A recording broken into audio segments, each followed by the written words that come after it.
Big fluff. We're scared. Yeah. Scared our friends are gonna die. Well, where are your friends now? We don't know. We just can't find them. We think they might be locked up somewhere. In a really terrible place.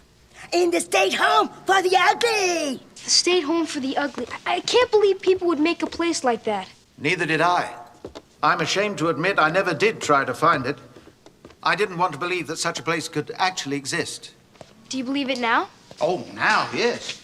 I was quite happy to let life go rushing past my door, closing my eyes to things I didn't want to see. But when you care for somebody, that's it, that's fine. When you care for somebody, when you love them, that's enough, Ali. That brings responsibility. Does this mean we're gonna find the place? Settle up, partner. We're gonna find the home for the ugly. All right. Yay! Yay! Aha! King Bun!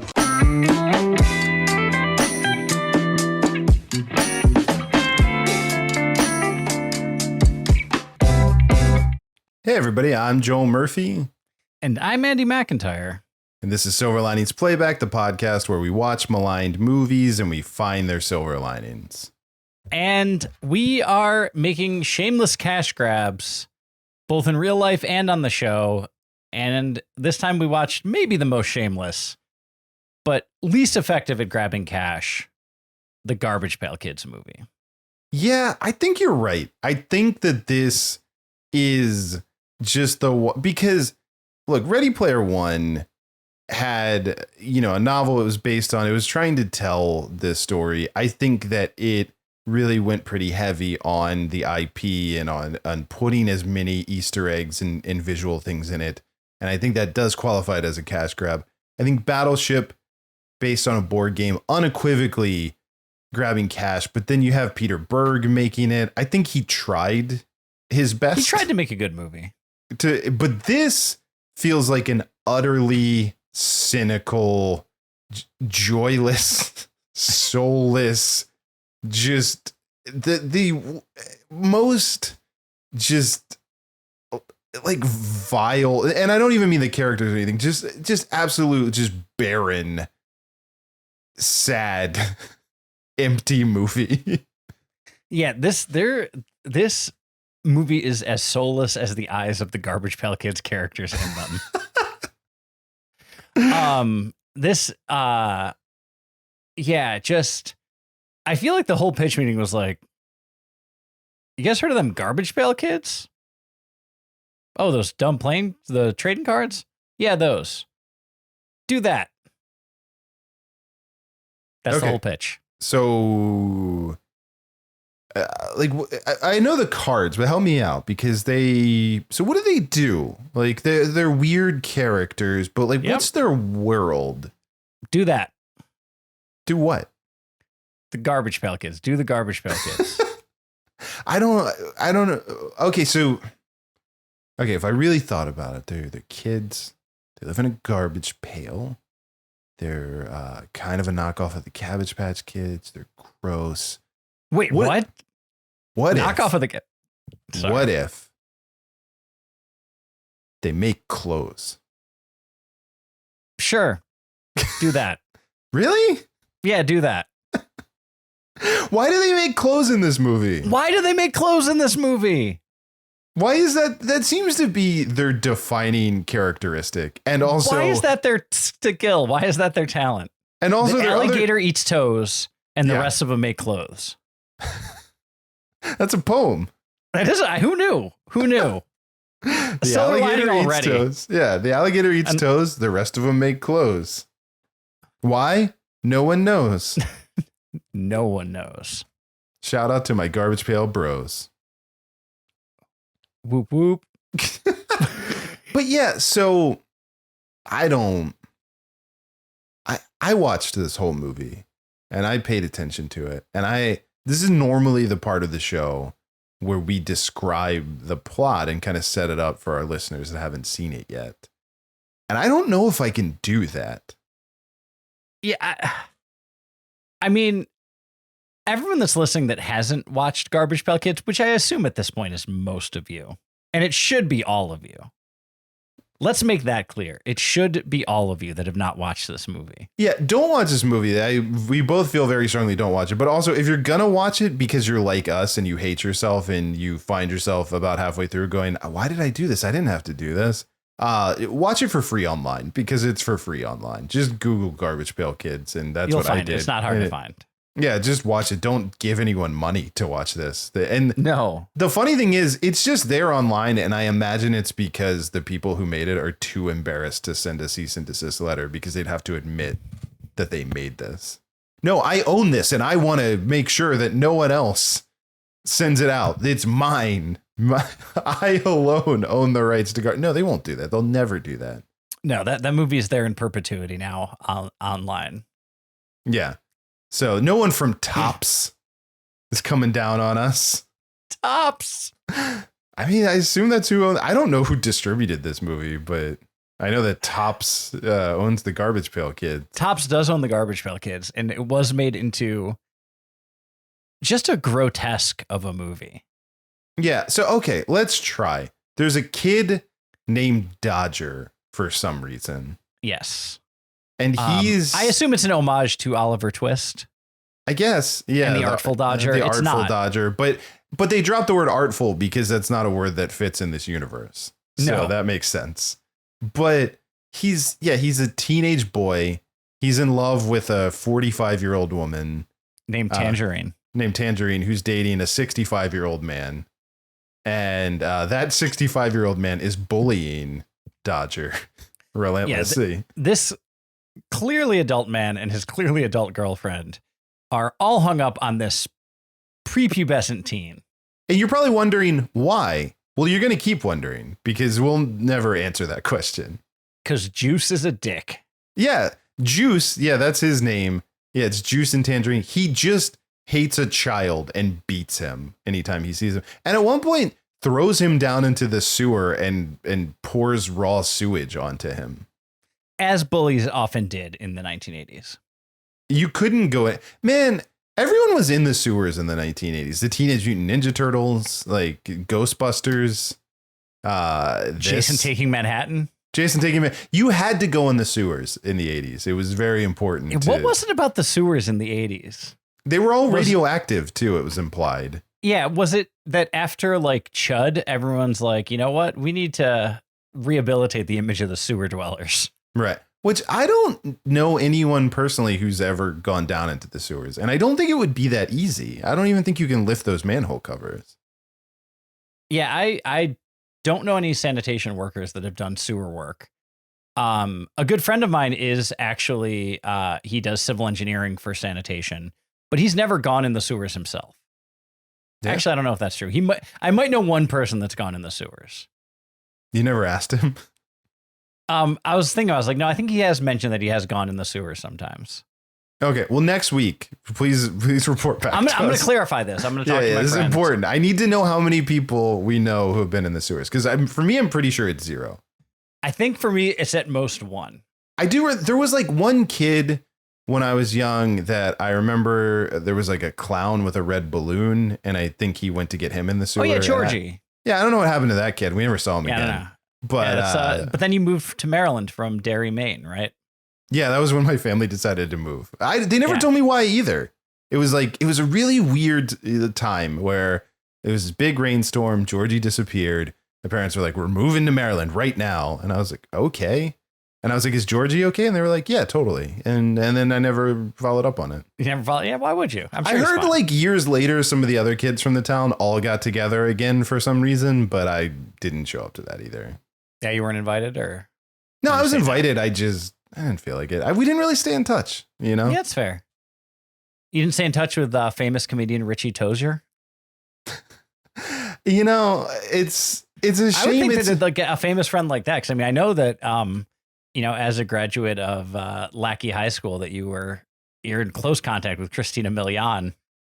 Yeah, I'm always impressed with how much you know about my personal biography. So that is I do true. my research. What can I say? Yeah, I did go to school with Christina Milian. That's true. and you're close friends.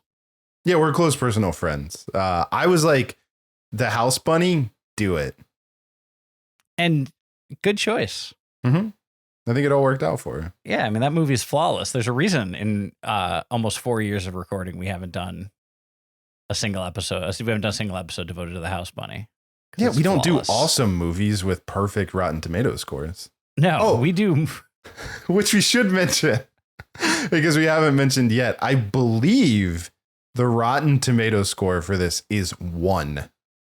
So no, the Rotten Tomato score is 0. The Metacritic score is 1, which is by a landslide the lowest Metacritic score I've ever seen for a movie. Well, yeah, because it's an average. That's the one that, yeah, like, because Rotten Tomatoes can kind of swing. You can end up with 0 the way they weight it. But Metacritic is really taking number scores from every critic and averaging them out, which means that, yeah, everyone had to give it between a 0 and probably like a 5% out of 100. The highest score couldn't have been more than 5.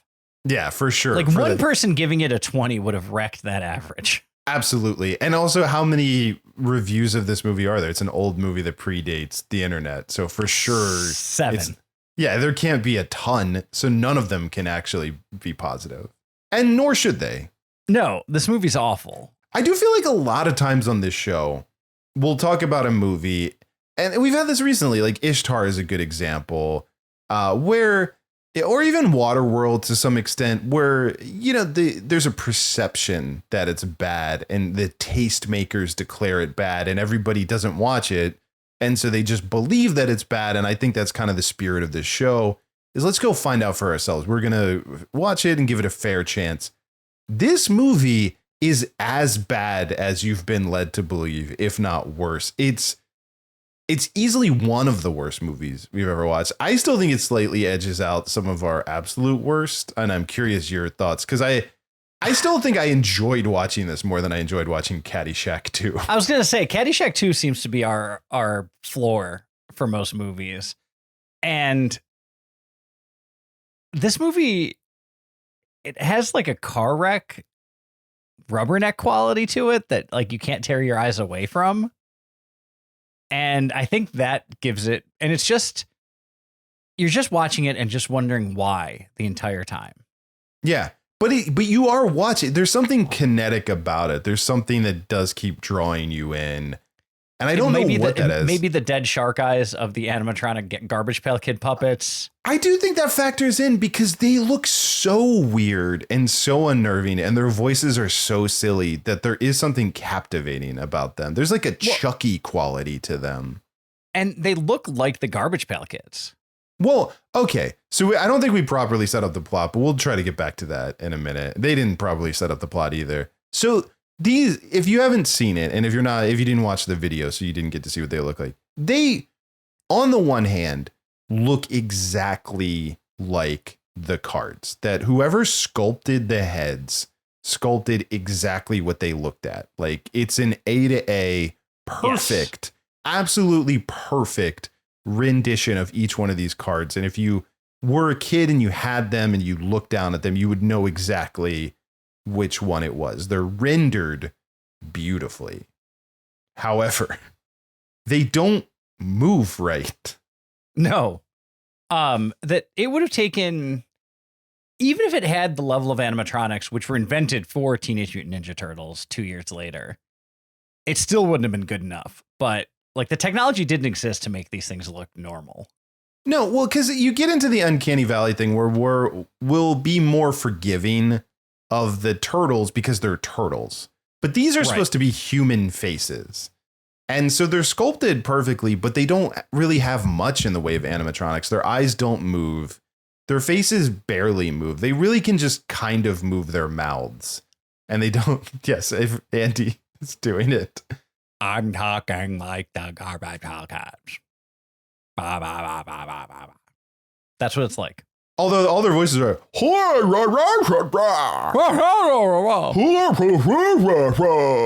except for Greaser Greg. He's like, hey, yo, it's me, Greaser Greg over here. Hey. Yeah. Voiced by famed voice actor Jim Cummings. Yeah. Like one of the, probably the second most prolific voice actor after Mel Blanc, Jim Cummings. Yeah. And he did this one for free because he believed in it so much. he thought, this is where my money needs to be. He's like, I've made enough money from all those Disney films and all that respectable work. You know, voicing Winnie the Pooh and Tigger too, and all of it. Yeah. I'm going to do Greaser Greg because it's art that I care about. I got to support this small independent film, Garbage Pail Kids. Oh, he also voiced Nat Nerd, the Yeah. big fat acne faced nerd that peed himself regularly, who's a character in the movie. And you're thinking peed himself. They wouldn't show that in a kid's movie, right? No, they graphically pan to like his leg with a lot of urine. Just a stream of water coming out. Yeah. I'm surprised it wasn't yellow. Like, because why make it water at that point? Probably because it was too expensive to get yellow liquid without actually using pee. You know what? Astin answered. We also get vomit in this movie. That's right. Valerie Vomit.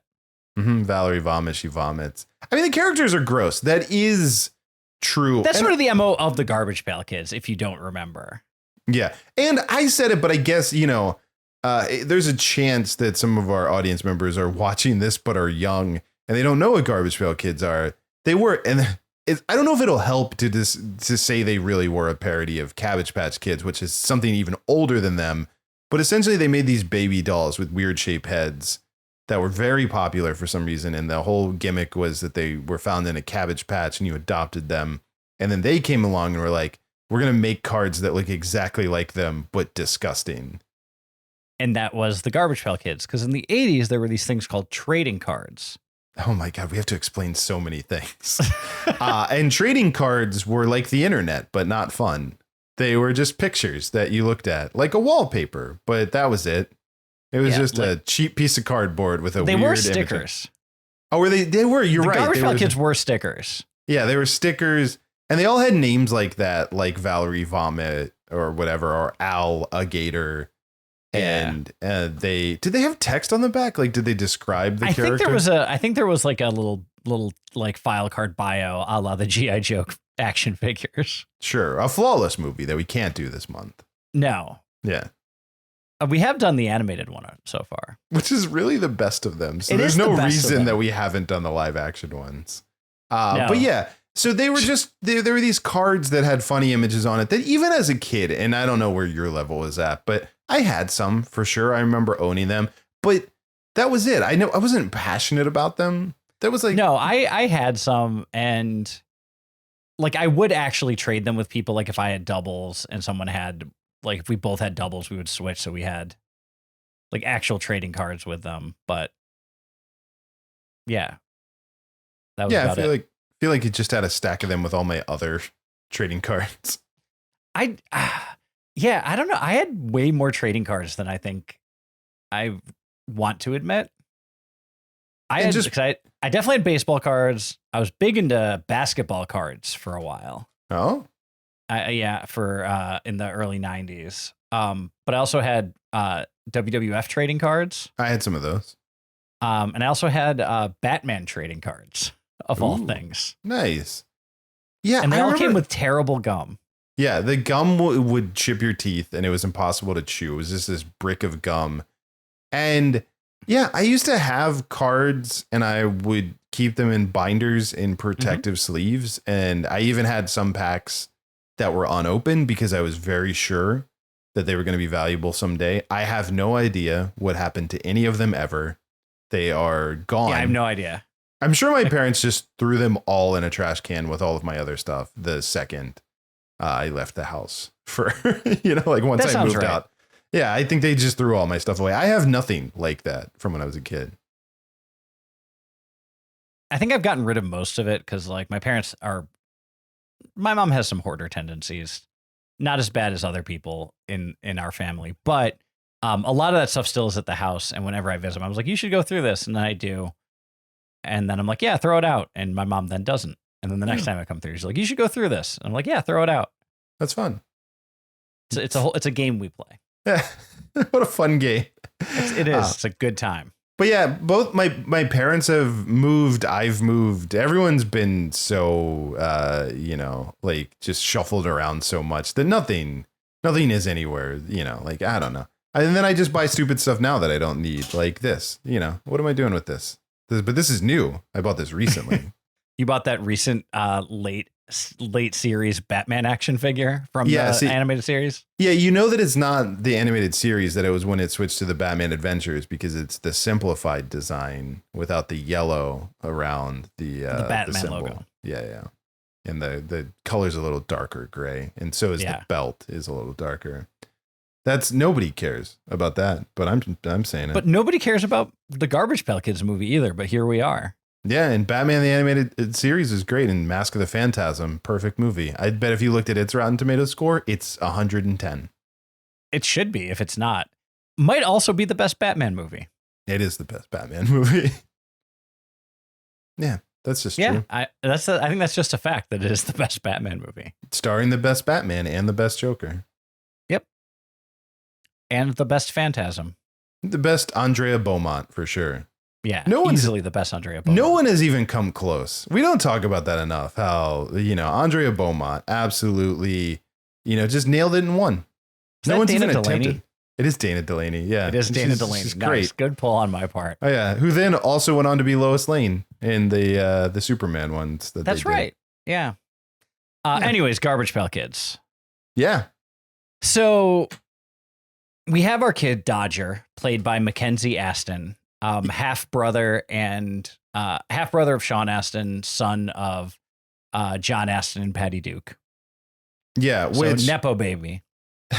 Which you can see in this. Like, you don't get this part unless you got connections. Yeah, no, you gotta be way connected up there. You gotta have Gomez Adams connections. You gotta have Mikey from Goonies connections in order to get this role.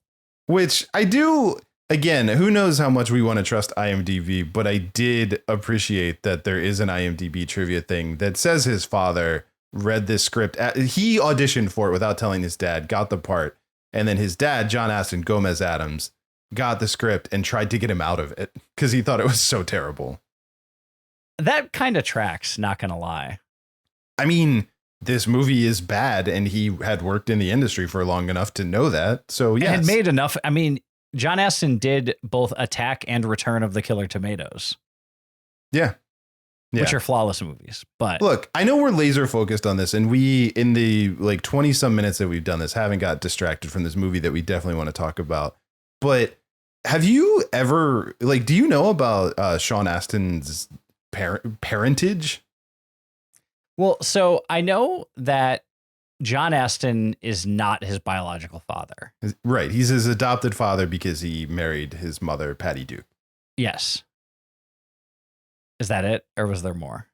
No. So what if that was it? That was all I had. Is that no. So yeah, I'm trying to find, sorry, I teed this up and then you would have thought that I would have had all the names in front of me, but that he actually, there was it was unclear. Oh, I have found the name because I wanted to find that his actual biological father is Michael Tell, but it was Desi Arnaz Jr. was also believed to possibly be his father.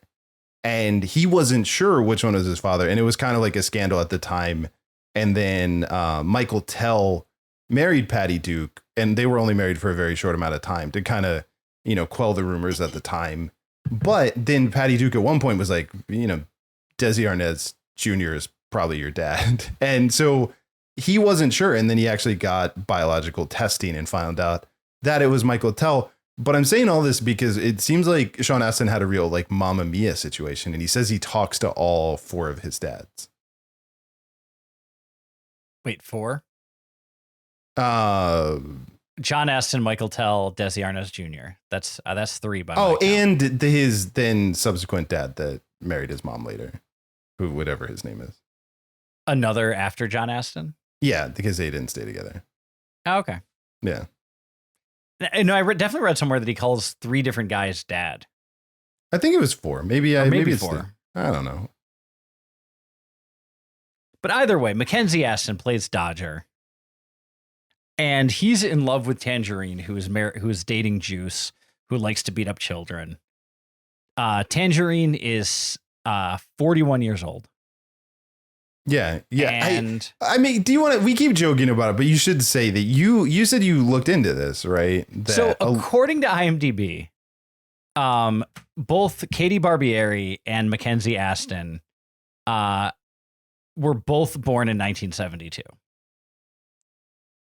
But they don't. She looks significantly older than him, and I granted you could argue that women mature faster. So maybe now, as someone that teaches freshmen and people that are about 14 or 15 years old, there can sometimes be a wide variance between what a freshman boy and a freshman girl look like. But then it's weird anyway, because it doesn't seem like the boy. So even if you accept that she's the same age as Dodger, the guy that she dates is definitely not the same age as both of them. No, definitely not. So it's weird no matter what. Yeah, it's definitely where I'm trying to find. Yeah, I mean, her first listed role is on Kids Incorporated in 1984, and it said she started when she was 12, so that kind of tracks. All right, fine. She wins this round. You win this round, IMDb. But yes, Katie Barberi and Mackenzie Astin look like they are of different generations. Is how wide the age gap is. Yeah, it's weird. And like many young kids in the 1980s, he was friends with an elderly eccentric. This time, Captain Mazzini.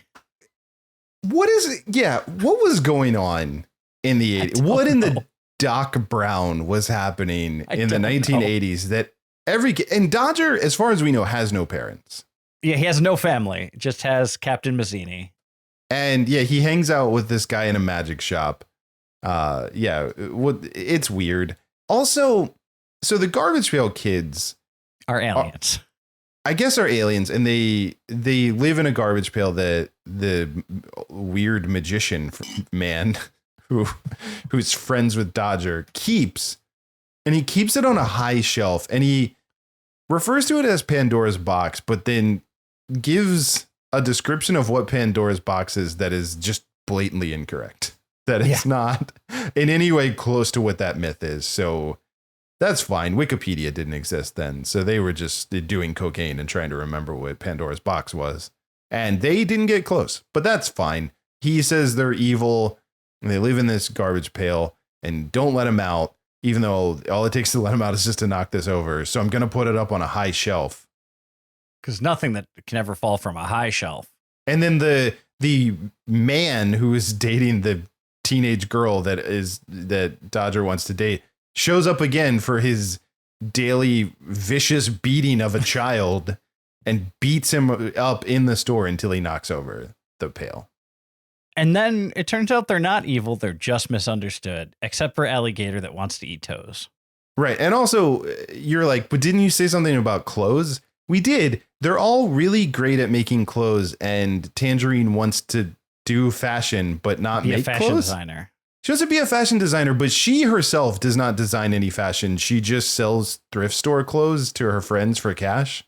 And she just upsells thrift store clothes. She's like, what? Wow, I can't think of the name of the website that essentially, like, it's not upcycle, but it's basically that idea. I mean, in that sense, she was ahead of the time. Way ahead of the time. She's a visionary, Tangerine. Yeah, but yeah, so she does a fashion show with the labor of the Garbage Pail Kids who ironically steal their sewing machine from a sweatshop. And how do you know it's a sweatshop? It says so on the door. Oh, you know everything in this movie because nothing's subtle. And so, yeah, then they also keep talking about their friends, which is the clip that we played at the beginning, that the rest of their friends have been locked away in the home for the ugly or whatever they call it. Yes. And it seems to be setting up, and maybe you had this thought too, some kind of third act where, and they end up in the home for the ugly, these characters. And you're like, man, okay, this is where we're going to get a third act with all the Garbage Pail Kids. We've set this up. Like, we only get the screen time for this handful of them. And that makes sense because it'd be too many characters.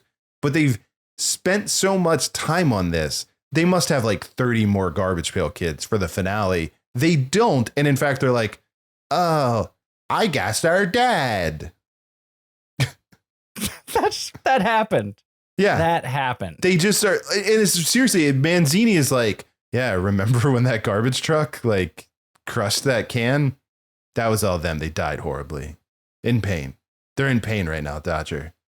Vicious pain and agony. They probably didn't die right away. Yeah, they were not granted swiftly the quick release of death. They suffered. They suffered horribly. But they're dead now. Anyway, let's go to the fashion show with Santa Claus and Gandhi, who are real people that are in the Home for the Ugly in this movie. Yeah, Santa Claus is there because he's too fat, and then Gandhi is there because he's too thin, I think. I think he was too bald. Oh, too bald. There's another guy that was there that was too thin. Not Gandhi. Not Gandhi. Yeah. Famed hunger striker Mahatma Gandhi. No, Yeah. I think it was a guy that kind of looked like Nick Charles from the Thin Man movies. Oh, wow. I didn't even get that that's what they were doing, but that probably was what they were doing. I think because he had like a very fine tuxedo and everything. I think that's what they were doing was Nick Charles. Shout out to Rachel Cohen. Absolutely. Yeah. The best. Because she's a big fan of Nick and Nora. So She is. Yeah. She famed. And look, I don't have any ties to this person. This is just someone that we're a fan of. But Rachel Cohen, a prolific YA author who wrote many great things. Dash and Lily, which, criminally only had one season on Netflix. Should have had more. Nick and Nora's Infinite Playlist. She wrote all the books that all those are based on. And they're great. Unsolicited opinion, they're great. And she's a wonderful person. And she's just the best. And we just think that for no reason. yeah, no, there's no other ties that we may have to say that she's great. But she's also one of the biggest Nick and Nora fans and Thin Man fans that I'm aware of. So that's what made me bring her up. I wouldn't be surprised if you went to her house, and I've never been, if she had like a big movie poster. Like if you were to like have a big event at her house, which is nice enough to have a big event at, I would say. I'm sure she's got like a monumentous occasion, like a huge like back porch patio, lanai area. If one were to do that and you were to say go in the house, you might hypothetically see lots of Nick and Nora memorabilia. Possible. But how? I'm just on a hunch. Yeah. You know what's weird? I'm picturing this with you too. I bet you could throw like an arch in that backyard. Probably have a nice little wedding. That would be if it's what I'm picturing, it'd be a nice wedding. Yeah. Be a nice day. Good day. Yeah. Anyway, that's, this is just a random thing. Andy and I are just both fans. Just big I fans. almost said if she was listening, but I mean, come on. She's not listening. No, why would she? Everyone else is listening. She knows better. No, she has stuff to do. Yeah. She's listened to other episodes. She's not listening to the Garbage Pail episode. And that's the irony that's when we finally bring her up. She's probably busy appearing in a cameo in Dash and Lily. Yeah. Something crazy like that. Yeah. Anyways. So Tangerine ends up being a bad person, shockingly, because she's dating someone that likes to beat up children. Yeah, she's terrible the whole movie, but then it's like a reveal. But she's like also kind of into this prepubescent boy. Who's allegedly her age. But yeah, who's allegedly the same age. They do kind of play it. Is she actually nice and stuck with a loser boyfriend, or is she actually cruel? And then you find out at the end because she's like super, she's superficial, that she really judges everyone by how they look. And she thinks the Garbage Pail Kids are gross, and she has a lot of body image stuff and, whatever. She's just a terrible fashion designer, par for the course. Yeah. And then the Garbage Pail Kids win. They kill her. They kill them all. Yeah, they just murder them all in the Vomit one, Vicky Vomit or whatever her name is. She does vomit on the bad guys. Well, and there's Valerie Vomit. There's one that farts, and he like crop dusts the whole room. Windy Winston. Yeah. Windy Winston. She farts and clears the room. Yeah, and Messy Tessie gets her boogers everywhere. Mm-hmm. Yeah. And then the movie ends, I think. And there's a so weird song. The magician guy plays a song backwards that makes them compelled to get back in their garbage can. Because they were wreaking so much havoc. Yeah, they seem like they were pretty chill and they would have just lived with him if he had let them. But they have to go back in the garbage pail and then it just ends arbitrarily. Yeah, and then they play. And then there's the weird Garbage Pail Kids theme song that they play for the second time in the movie because it is also played earlier in the movie. Yeah. Is that when they're on their like gallivant where they're all wearing trench coats and berets as a way to disguise themselves? I believe so, yes. Because that was what was the problem with them, was their bodies and not their faces. Yes. This movie's bizarre. It is bizarre. And it's the end. Like there were moments and it was interesting watching it with Molly, who, you know, is like she's studied and written stuff about the movie Freaks and a lot of stuff, you know, about these types of things in Hollywood, like in eugenics and all of these things, these like academic things. And like she kept perking up and we were both watching of like, is this saying something? Like, is this making a point about this? And it almost gets into things because it's like they're locking them up in a home for, they call it the ugly, but it's like they're locking them up. They're making them do forced labor. They're ostracized from society for the way that they look. Like it almost approaches something, but it doesn't say anything. And I know that most people were going into the Garbage Pail movies for, you know, a treatise on individuals with disabilities and stereotyping and body image issues. And I was upset not to find it, quite frankly. I mean, I think we all, as fans of the trading cards, felt misled because we were like, this isn't what I've been collecting. The underlying narrative is I was collecting these cards as a means of acknowledgement, allyship, and representation for people with, you know, really violent gastric maladies in most cases, because most of the, you know, ENT related problems, because that was most of the Garbage Pail Kids were vomits, boogers, or farts. Yeah, it is very, that's sort Which, of the... as an 8-year-old, sign me up. I'm Right. all, as a 42-year-old, I still think that snot and boogers and farts and vomit is pretty funny. Like if I'm putting my cards on the table, my Garbage Pail cards. Here's what's well, at least, and I know, don't come at me in the comments, Garbage Pail Kid heads, and tell me about all the ones that don't fit it. But in the movie, they're all that, except the one that's an alligator with a foot fetish. Yeah, who likes eating toes. But it's like really into toes in a Quentin Tarantino way. Like even QT was like, this seems like a bit much. Yeah.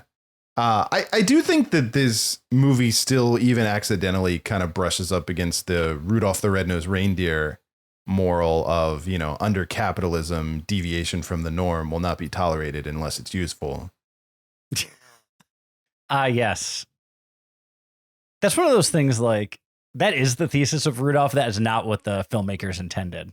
You tell me, dude, Rankin and Bass, they went hard for the cause. Famous anti-capitalist Rankin and Bass. That's what Rankin and Bass were all about. Rallying against the capitalist machine, not churning out drivel. You know who we're not talking about during Cash Grab Month? Rankin and Bass. Find me one movie of theirs that wasn't a passion project that they deeply believed in. The Hobbit. Oh, Care man. Bears. Yeah. Oh, Rankin and Bass. Oh, Rankin and Bass. The Heat Miser one. Isn't that's Rudolph, right? No, that's not. That's I think that's Santa Claus is Coming to Town. Oh, it's that one. Yeah, the one with Santa. I was like, they both have Santa in it, but I'm like, yeah, the Santa one. The Santa origin story. Yeah, that we all needed.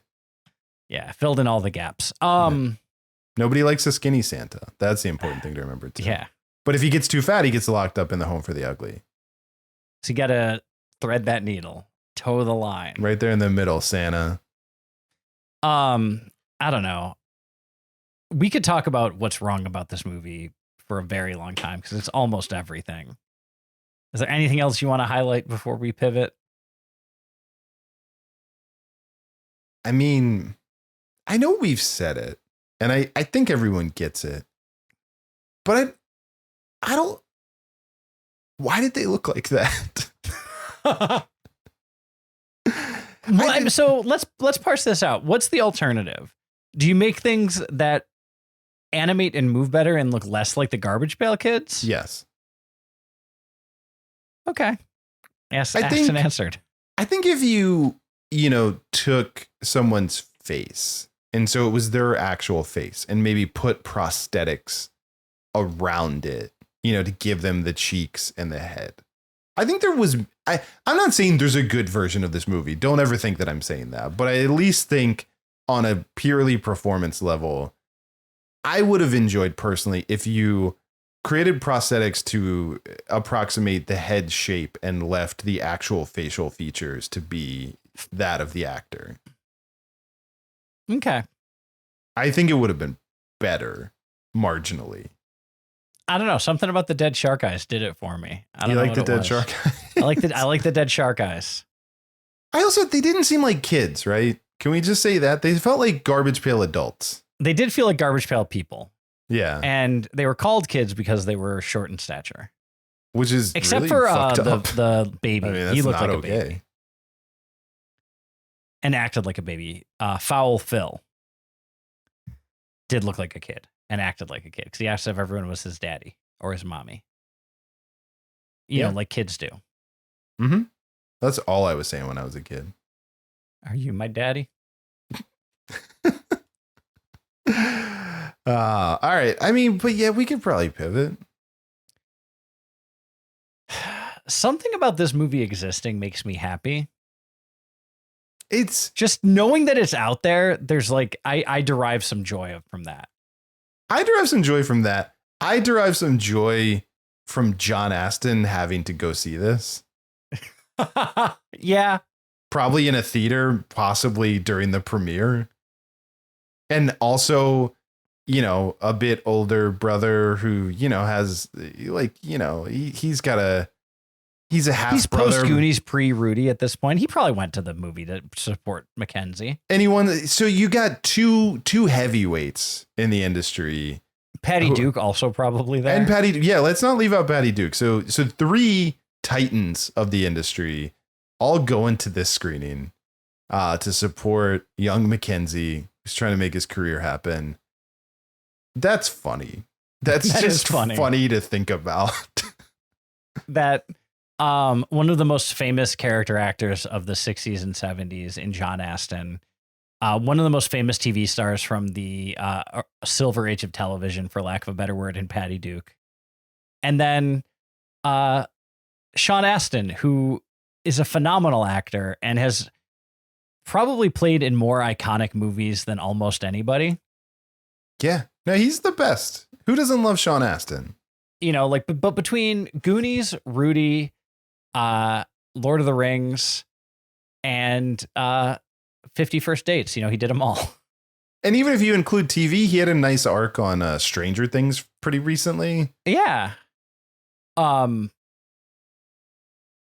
Just an icon. And it's just funny that he went to, I feel like he went to support Mackenzie. Yeah. Guys, what do you think of the movie? You want to get ice cream, Mackenzie? I think let's get ice cream.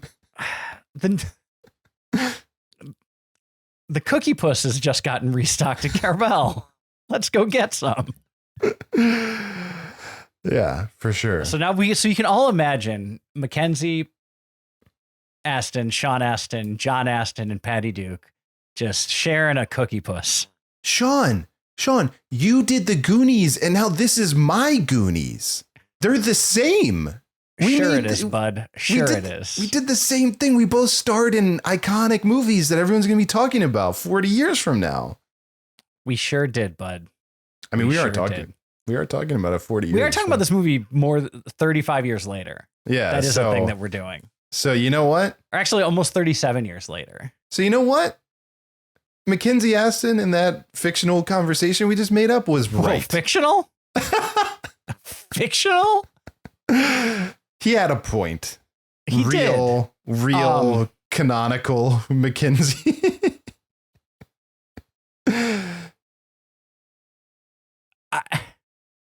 I hate to count this as a silver lining, but like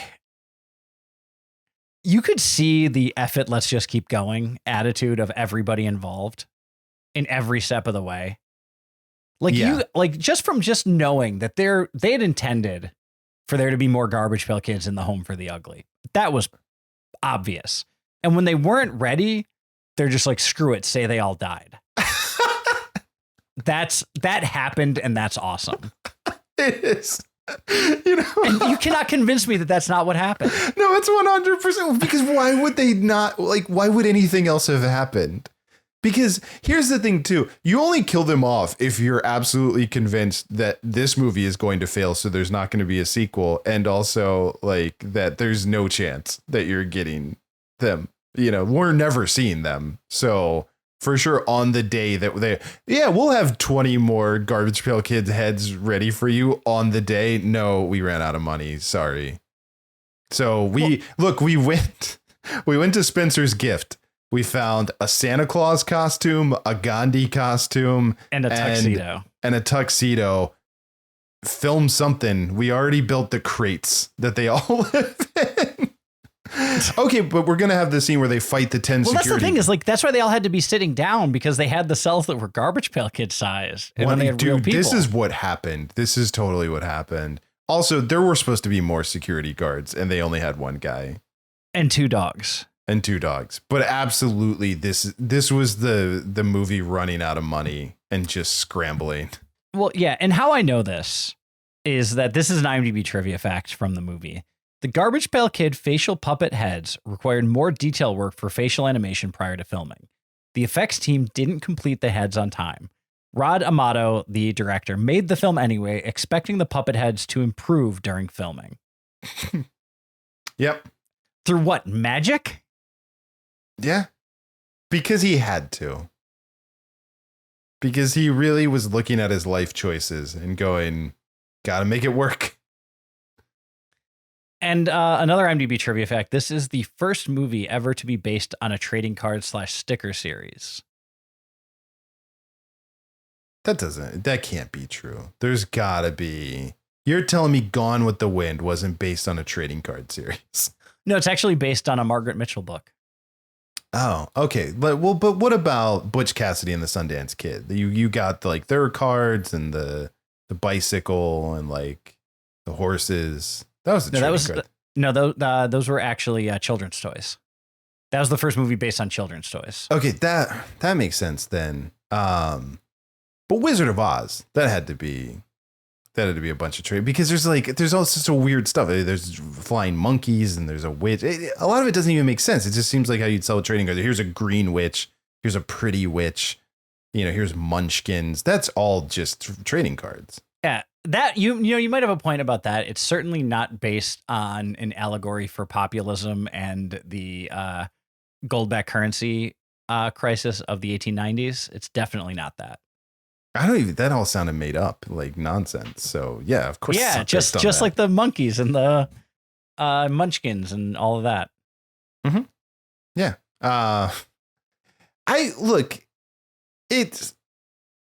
We've already sold me on how funny all of that is to think about them making this, but I do want to say, and especially when you say that the animatronics weren't finished, as much as we're sitting here dunking on how lifeless they were because they didn't move, I just want to say one more time, since we are in the silver linings, the people who sculpted the heads of the Garbage Pail Kids.